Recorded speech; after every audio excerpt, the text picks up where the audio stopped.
How part of long do these E&O commissions last for? What would be like a average time frame for one of these accounts? yeah. So average E&O policy will be about 3 years long, Oh, um, okay. and but they can be longer. And there's two different types of E&O policies. So there's what's called a claims made policy, and then an occurrence based policy, and they function differently. Um, so a claims made policy means that while the policies, you can only make a claim while the policy is in force. And then once the policy lapses, you can no longer make a claim. Oh, okay.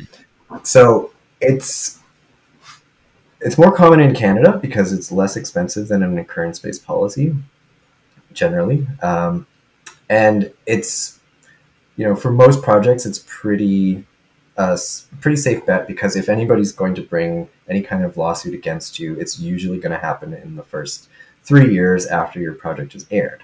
I see. Okay.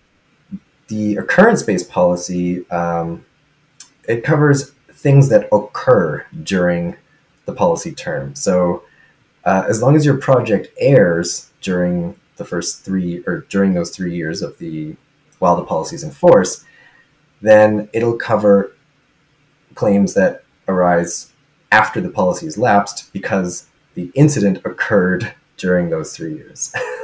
So Right. it's called a long tail, meaning, if you air something in those 3 years and then 12 years later, somebody comes at you and says, hey, that was my script that I shared with you in college. And,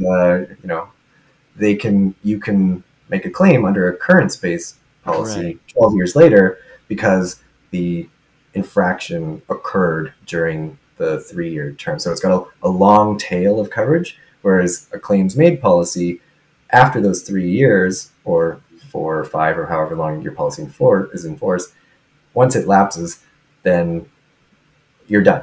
There's no Yeah. more coverage. So You'll either have to like renew it or give it up, kind of thing. yeah, so often they're not renewed. I mean, Oh, I see. yeah, I mean, it really depends on the project. Yeah.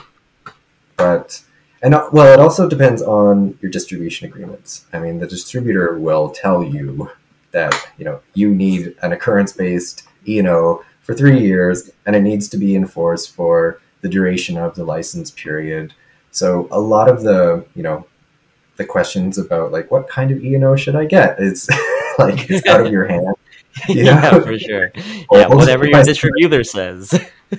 Exactly. Yeah. So, good lesson. Read your distribution agreements ahead of time.